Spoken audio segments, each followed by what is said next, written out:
할렐루야, 거룩하고 복된 주일입니다. 오늘은 우리 지구촌교회 창립 31주년을 맞이한 31주년 기념 예배로 하나님 앞에 예배를 드립니다. 우리 함께 서신 채로 시온성과 같은 교회, 우리 교회를 향한, 우리 공동체를 향한 그 교회됨을 기억하면서 함께 찬양으로 고백하시겠습니다.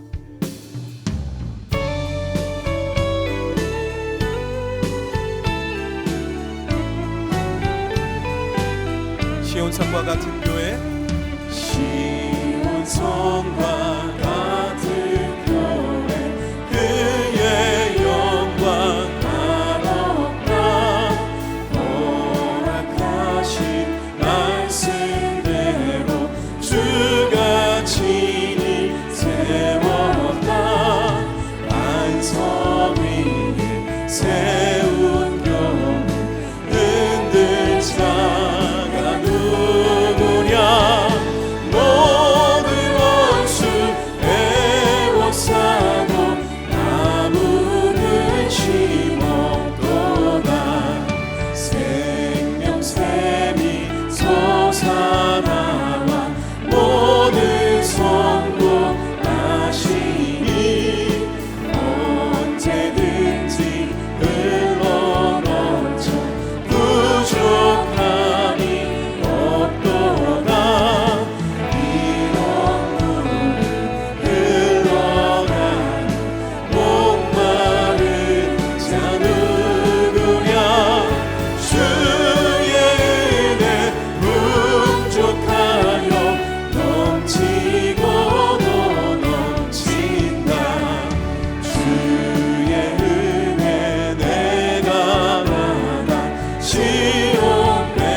구원하심이 보좌에 앉으신 우리 하나님과 어린 양께 있도다. 우리가 마음을 다해 그 주님을 높여드리며 찬양으로 고백하기 원합니다.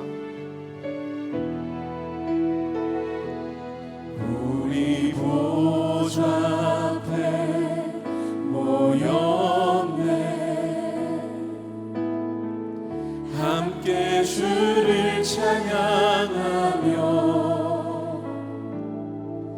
하나님의 사랑 그 아들 주셨네. 그의 피로 우린 구원받았네.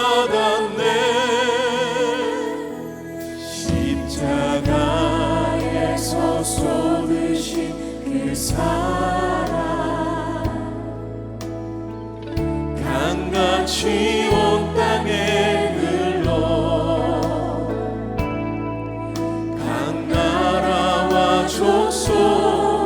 백성 방언에서 구원받고 주 경배 드리네.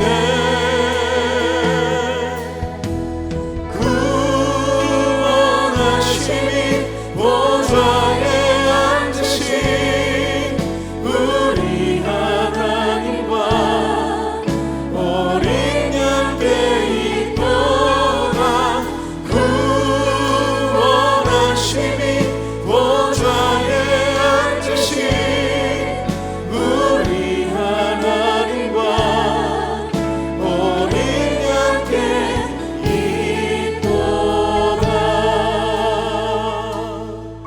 한번 찬양합니다. 우리 보좌 앞에 모였네. 우리 보좌 앞에 모였네. 함께 주님을 찬양하며 함께 주를 찬양하며 하나님의 사랑 하나님의 사랑 그 아들 주셨네. 그의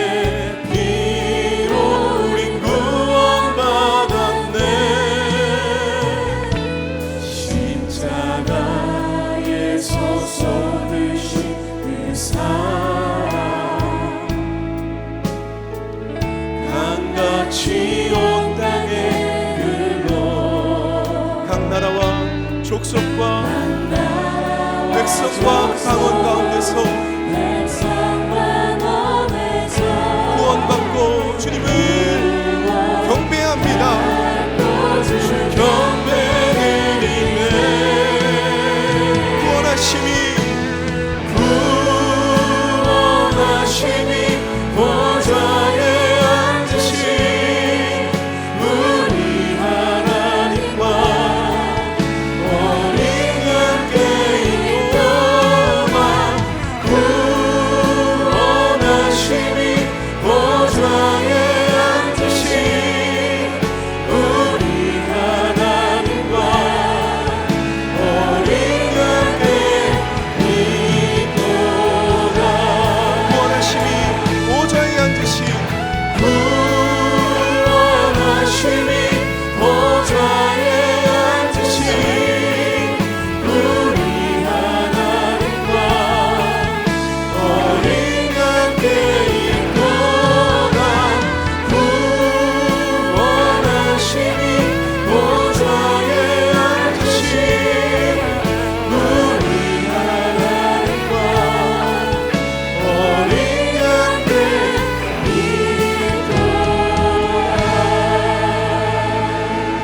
아멘. 우리 교회에게 허락하신 그 사명을 붙들고 다시 한번 기억하면서 이 찬양 함께 부르며 나아가기 원합니다. 주님의 그 크신 뜻을 위하여 세워진 우리 지구촌 교회, 주님의 그 크신 뜻을 위하여 이 땅 위에 세워진 교회,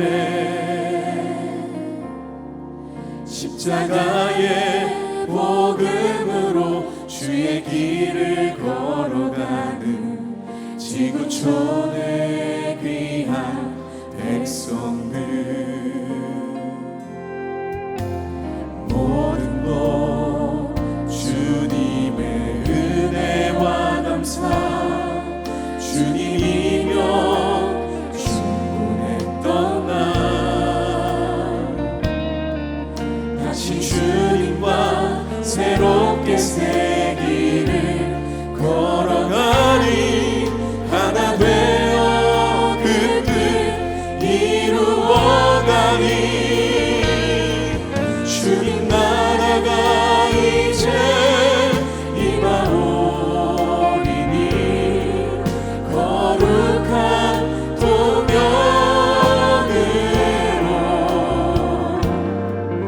복음의 영광 우리 유일한 소망 한 마음으로 결정하리.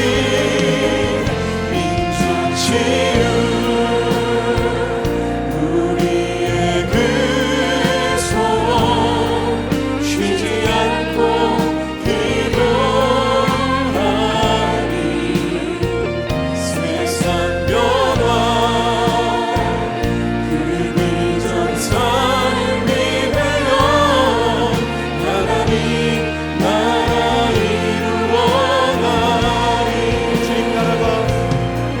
주님 나라가 이제 임하오리니 거룩한 도면으로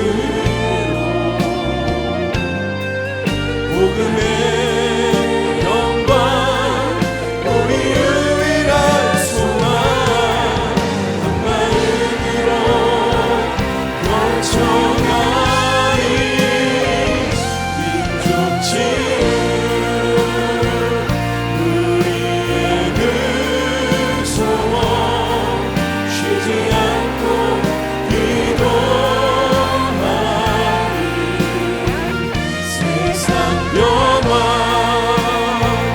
그 비전 삶이 되어 하나님 나라 이루어가리. 할렐루야.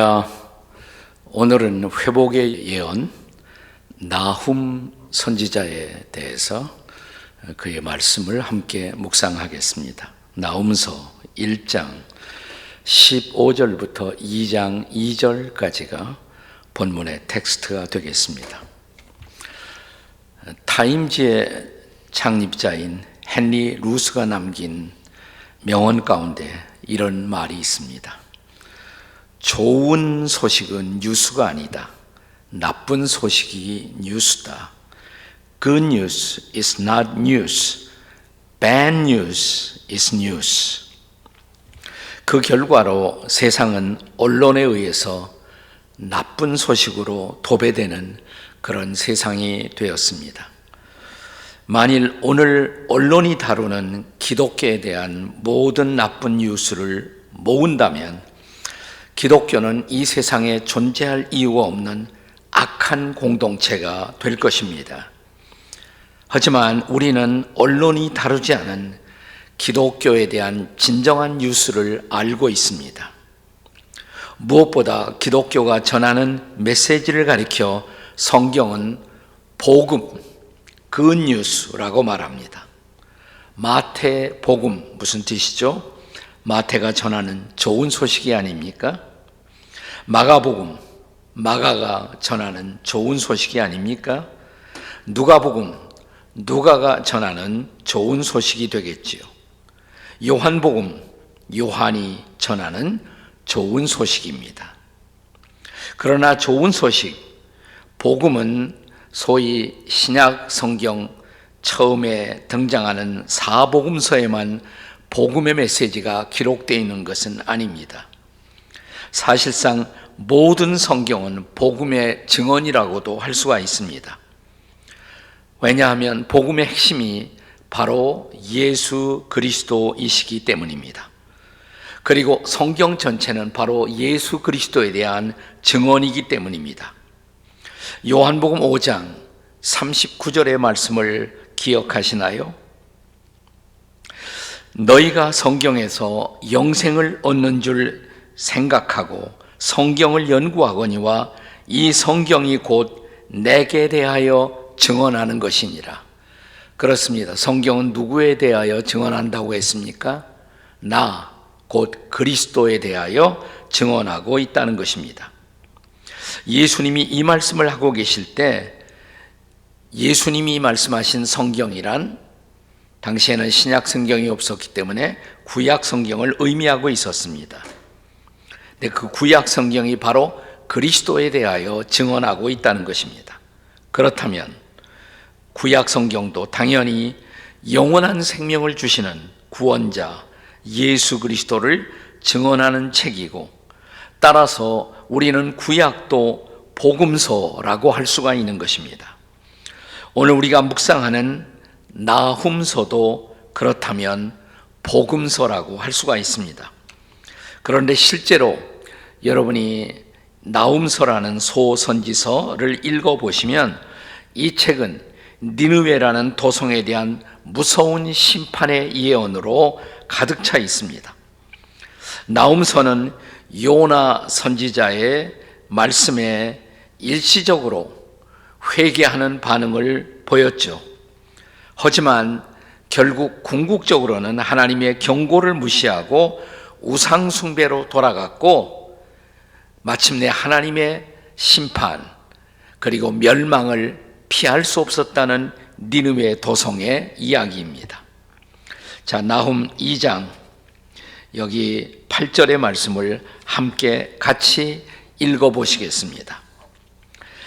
함께 읽습니다. 니느웨는 예로부터 물이 모인 못 같더니 이제 모두 도망하니 서라 서라 하나 돌아보는 자가 없더라. 아멘. 자, 이어지는 나훔서 3장 7절의 말씀을 함께 같이 읽습니다. 시작. 그때 너를 보는 자가 다 내게서 도망하여 이르기를 니느웨가 황폐하였도다. 누가 그것을 위하여 애곡하며 내가 어디서 너를 위로할 자를 구하리요 하더라. 여기 위로가 사라진 도성에 대한 예언을 볼 수가 있습니다. 그런데 흥미로운 것은 선지자 나훔이라는 이름의 뜻이 위로라는 뜻입니다. 자, 위로가 사라진 도성에 대해서 예언하면서 그 예언을 하는 선지자의 이름의 뜻이 위로라는 것은 얼마나 아이러니컬한 사실입니까? 자, 니느웨 도성에 결과적으로 위로를 전달할 수 없었던 선지자는 이제 아수르 니느웨에 의해서 짓밟혀온 유다 백성들에게 그들에게 위로가 가까이 오고 있다고 그 백성들에게 위로의 말씀을 증언하고 있습니다. 머자나 아수르에 의해서 고통당하던 유다가 이제 신흥 강대국인 바벨론에 의해서 물러가고 따라서 유다 백성들에게는 자유의 시간이 가까이 다가오고 있다는 것입니다. 이것은 정녕 유다에게 하나님의 백성들에게 있어서는 기쁜 소식, 아름다운 소식이 아닐 수가 없었습니다. 1장 15절의 본문의 시작을 다시 한번 함께 읽겠습니다. 읽습니다. 볼지어다 아름다운 소식을 알리고 화평을 전하는 자들의 발이 산 위에 있도다. 여기 나홈이 전하는 기쁜 소식, 나홈이 전하는 아름다운 소식이 있습니다. 이 소식은 궁극적으로 메시아 되신 예수님을 구주와 주님으로 믿고 그의 통치를 받을 그 백성들에게 허락되는 아름다운 소식, 그리고 놀라운 소식, 아름다운 삶에 대한 약속입니다. 여기 나훔 선지자가 예수를 주로 믿은 백성들에게 약속하고 있는 아름다운 삶, 그 삶의 정체는 무엇일까요? 첫째는 평화의 삶입니다. 평화의 삶. 본문 1장 15절을 한 번 더 다시 읽습니다. 볼지어다 아름다운 소식을 알리고 화평을 전하는 자들의 발이 산 위에 있도다. 자, 우리는 이 동일한 메시지의 선포를 이사야 선지자의 메시지를 통해서도 들어볼 수가 있습니다. 이사야 52장 7절의 말씀입니다. 같이 읽습니다. 좋은 소식을 전하며 평화를 공포하며 복된 좋은 소식을 가져오며 구원을 공포하며 시온을 향하여 이르기를 네 하나님이 통치하신다 하는 자의 산을 넘는 발이 어찌 그리 아름다운지. 여기 그러니까 두 명의 선지자, 나훔 선지자와 이사야 선지자, 두 선지자는 동일하게 이 좋은 소식, 이 아름다운 소식의 핵심이 평화, 화평, 샬롬이라고 말합니다. 그리고 이런 평화의 삶은 하나님이 다스리시는 통치의 결과라고 말하는 것입니다. 여기 평화라는 말이 히브리 말로는 샬롬입니다. 이런 샬롬이라는 말의 본래의 뜻은 감상적인 마음의 화평이 아니라 이것은 본질적으로 창조주 하나님과의 바른 관계를 통해 얻어지는 내 모든 삶의 건강한 질서를 뜻하는 것입니다. 성경 전체를 통하여 샬롬이라는 평화의 단어를 연구해 보면 언제나 또 두 가지 순서로 되어 있습니다. 단계적 순서라고 할 수가 있습니다. 그 첫째는 하나님과의 평화입니다. Peace with God, 하나님과의 평화입니다. 그리고 다음 두 번째가 하나님의 평화, Peace of God, 이 두 단계로 되어 있습니다. 성경은 본성적으로 인간은 하나님과 원수된 관계에 있다라고 가르칩니다. 거룩하신 하나님은 죄를 향하여 진노하시는 분이십니다. 우리의 죄가 우리를 하나님과 원수된 자리에 있게 한 것입니다.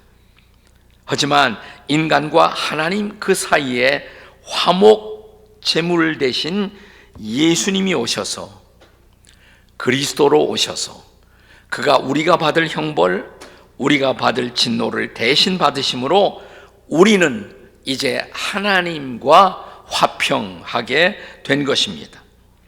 이렇게 화목 제물이 되신 예수 그리스도를 믿고 하나님과 평화한 사람들에게 하나님이 주시는 놀라운 선물, 그 선물이 바로 하나님의 평화라고 할 수가 있습니다.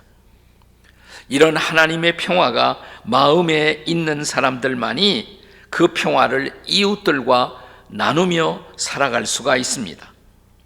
만일 우리 중에 이웃들에 대하여 까닭없이 적대적이고 공격적인 삶을 살고 있는 사람들이 있다면 그 원인은 자기 마음속에 평화가 없기 때문입니다. 그리고 이런 평화, 본질적으로 하나님의 평화가 그 마음속에 없다면 그는 하나님과의 바른 관계, 즉 하나님과의 평화가 아직 이루어지지 않은 사람인 것입니다. 만약 오늘 내 마음이 갈망하는 진정한 평화, 그 평화가 없다면 문제는 내 수양이 부족해서가 아니고 또 내 평화를 빼앗아가는 그 누구, 그 무엇 때문도 아니고 본질적으로, 궁극적으로 하나님과 바른 관계가 이루어지지 않았기 때문인 것입니다. 그리고 이 하나님과의 바른 관계는 예수 그리스도를 참으로 만나지 않고는 이루어질 수가 없습니다. 그는 거룩하신 하나님과 그리고 죄인 사이에 유일하신 화해자, 유일하신 중보자이십니다.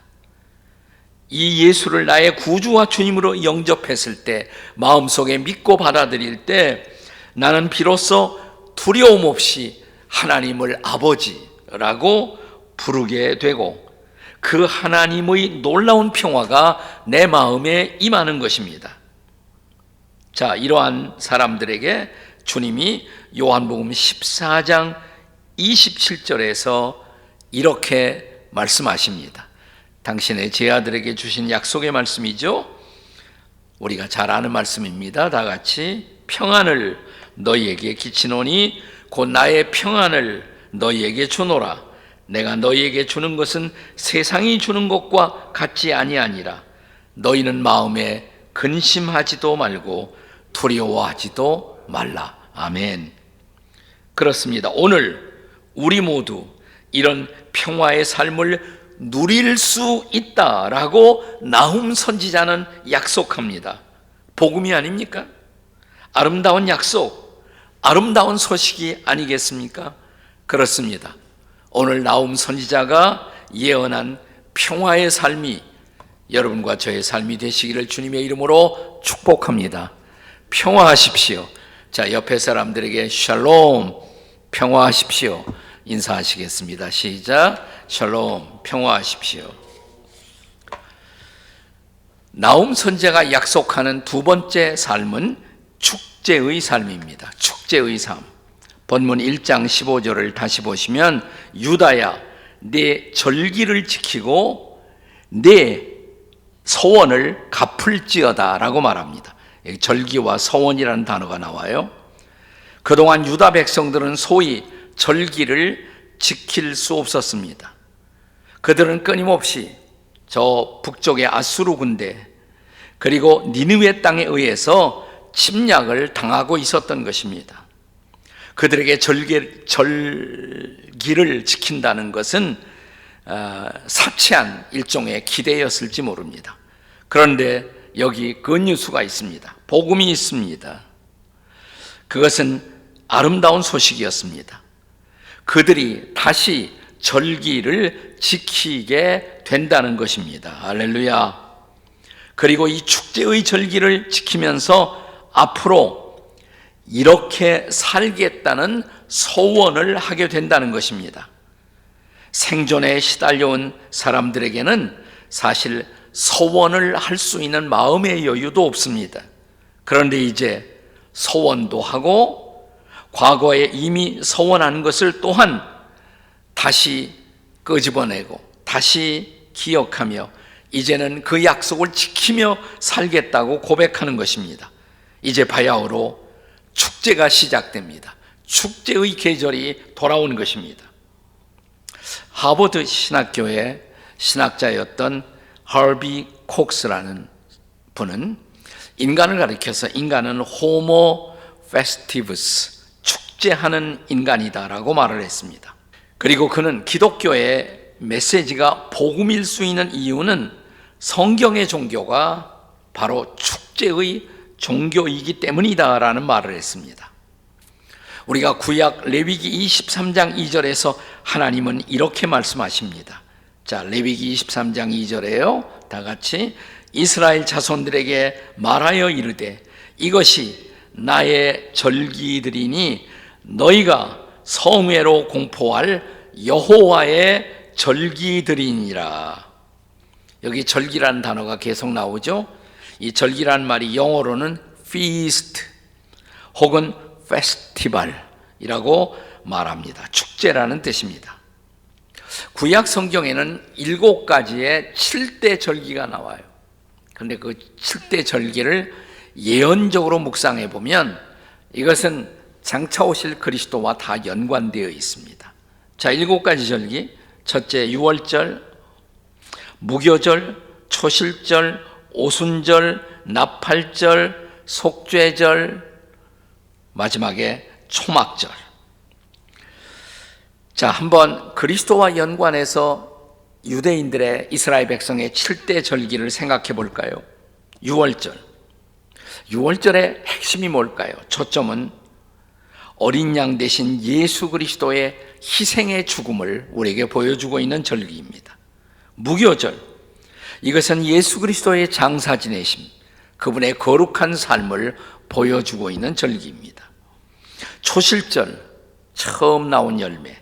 이것은 예수 그리스도가 부활의 첫 열매 되심을 보여주는 절기입니다. 그리고 오순절, 오순절은 그리스도가 그의 영으로 우리에게 임하신 것을 보여주는 절기입니다. 그 다음에 나팔절, 나팔절은 천사장의 나팔 소리와 함께 예수께서 다시 오심을 예언하는 절기입니다. 그리고 속죄절은 마지막 그의 백성들을 깨끗하게 하기 위한 속죄의 절기라는 것입니다. 전 인류가 하나님의 백성들을 위해서 전 인류가 하나님의 깨끗하게 하심의 은혜를 입는 모습을 보여주는 절기입니다. 그리고 마지막 초막절은 예수 그리스도의 다시 오심으로 우리가 영원히 그의 나라에서 즐거워함을 보여주는 절기, 이게 바로 초막절 혹은 장막절이라고도 그러죠. 자, 정말이지 그리스도인들이야말로 그렇다면 축제하며 살아야 할 이유가 있는 사람들이 아니겠습니까? 그래서 신약에는, 나중에 신약 성경을 보시면 1년에 7번만 절기를 지키는 것이 아니에요. 신약 시대에 와서는 모든 구원받은 그리스도인들은, 그리스도를 삶의 주인으로 모신 사람들은 매주 축제를 가져야 한다고 말합니다. 그것이 안식 후 첫날 우리가 모이는 주일의 축제인 것입니다. 우리가 주일날 모여서 뭐하죠? 예배하지 않습니까? 오늘날 많은 예배학자들은 예배의 핵심, 예배의 본질이 뭐냐? 예배의 본질을 celebration, 축제라고 말합니다. 예배는 축제하는 거예요. 그러니까 예배 나올 때마다 찡그리고 나오는 사람은 이건 예배의 의미를 모르는 사람이죠. 축제하러 오는 거예요. 잔치하러 오는 거예요. 즐거운 시간이에요. 네. 나는 최근에 우리 교회 예배들을 지켜보면서 축제가 살아나는 것을 느낍니다. 아멘. 우리들의 축제의 핵심이 뭐예요? 십자가의 복음이죠. 그것이, 복음이 살아나고 있는 것이 감사합니다. 찬양이 살아나고 있는 것이 감사합니다. 기도가 살아나고 있는 것이 감사합니다. 예배의 기대, 예배의 기쁨이 회복되고 있는 것이 감사합니다. 그렇습니다. 우리 교회가 축제의 공동체로 부활하고 있는 것을 인해서 하나님을 찬양합니다. 아멘. 아멘.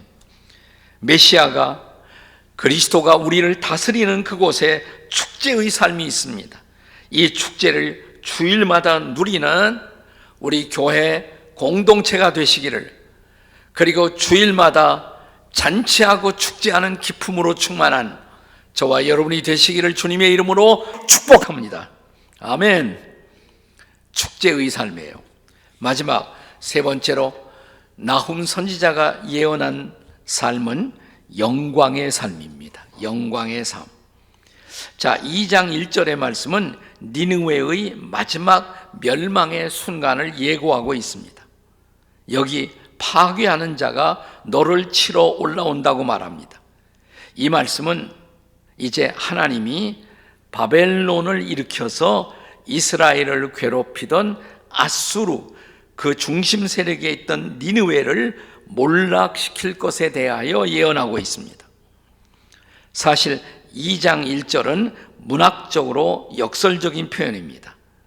니느웨가 아무리 노력해도 스스로를 지킬 수 없는 것을 조롱하고 있는 말입니다. 내가 아무리 산성을 지키려 해도, 내 길을 파수하려 해도, 내 허리를 견고히 묶을지라도, 내가 힘을 굳세게 할지라도 이제는 아무 소용이 없다라고 말합니다. 이런 니느웨의 종말은 마지막 여기 나홈 3장 18절과 19절에 더욱 명료하게 예언되고 있습니다. 같이 한번 읽어볼까요? 시작. 아수르 왕이여, 내 목자가 자고 내 귀족은 누워 쉬며 내 백성들은 산들에 흩어지나 그들을 모을 사람이 없도다. 내 상처는 고칠 수 없고 내 부상은 중하도다. 내 소식을 듣는 자가 다 너를 보고 손뼉을 치나니 이는 그들이 항상 내게 행패를 당하였음이 아니더냐? 자, 이런 아수르의 마지막 멸망을 보고 온 세상이 환호할 것이라고, 박수를 칠 것이라고 말하는 것입니다. 그런데 이런 아수르의 멸망은 역설적으로 이스라엘, 유다의 회복의 시작이 된다는 것입니다. 오늘 본문 2장 2절에서 이스라엘의 영광이 회복될 것이라고 말합니다. 자, 2장 2절 다시 읽어보세요. 여호와께서 야곱의 영광을 회복하시되 이스라엘의 영광 같게 하시나니. 아멘.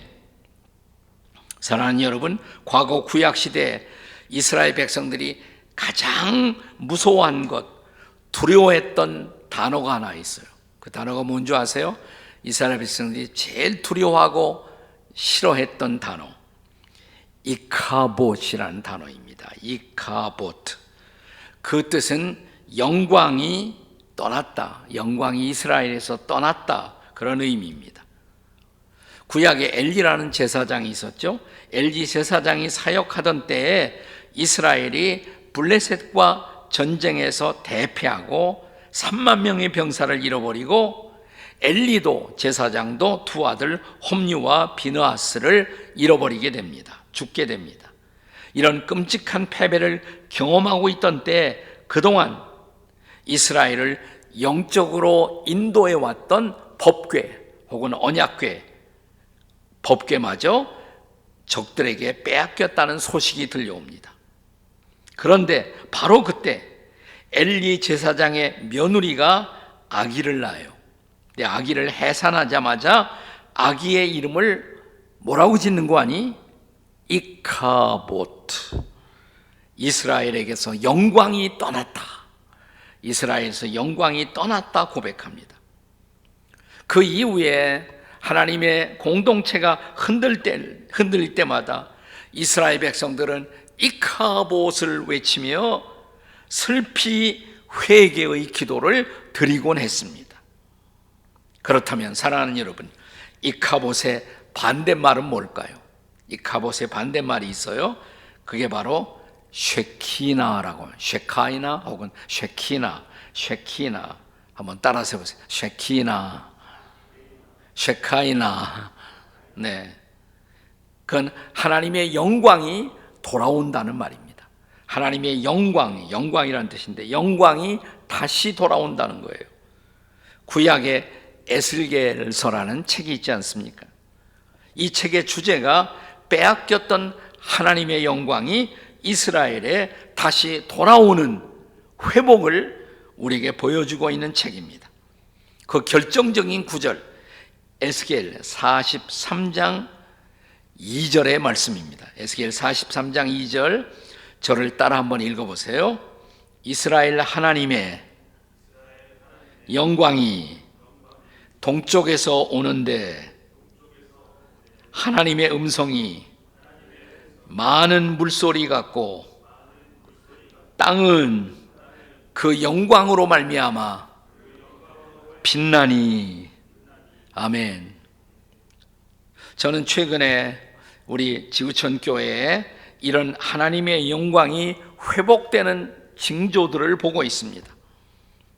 우리가 그동안 기도하면서 기다려 왔던 것 바로 이것입니다. 하나님의 영광이 가득한 교회, 말씀과 찬양과 기도에 그런 영광이 충만한 교회, 이런 교회가 회복된다면 사랑하는 여러분, 우리의 가정도, 우리의 자녀들도, 또 우리의 산업도 회복될 것입니다.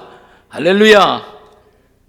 그것이 바로 메시아의 통치를 받는 영광의 삶, 쉐키나의 삶인 것입니다. 새로운 지도자의 취임과 함께 이제 우리 교회는 하나님의 영광을 회복하는 놀라운 하나님의 대로로 나아갈 것을 믿습니다. 이 은혜가 지속적으로 충만하시기를 기도하십시다. 그렇습니다. 지구촌 공동체 위에 평화의 삶, 축제의 삶, 그리고 영광의 삶으로 충만하시기를 주의 이름으로 축원합니다. 아멘, 아멘. 기도하시겠습니다. 우리가 얼마나 기다려왔던 평화입니까? 얼마나 기다려왔던 축제입니까? 얼마나 기다려왔던 영광입니까? 하나님, 평화를 되돌려 주세요. 축제를 되돌려 주세요. 영광을 되돌려 주시옵소서. 주님, 우리 가정에, 우리 교회 안에 하나님의 쉐키나 영광이 돌아오게 도와 주시옵소서. 우리 통성으로 함께 같이 기도하시겠습니다. 기도하십시다. 하나님 아버지, 감사합니다. 우리에게 주신 약속의 말씀대로 이제 우리가 하나님의 영광이 돌아오는 것을 다시 보는 우리가 되도록 도와주시옵소서. 아버지 하나님, 우리 가정에 하나님의 쉐키나 영광이 돌아오게 도와주시옵소서.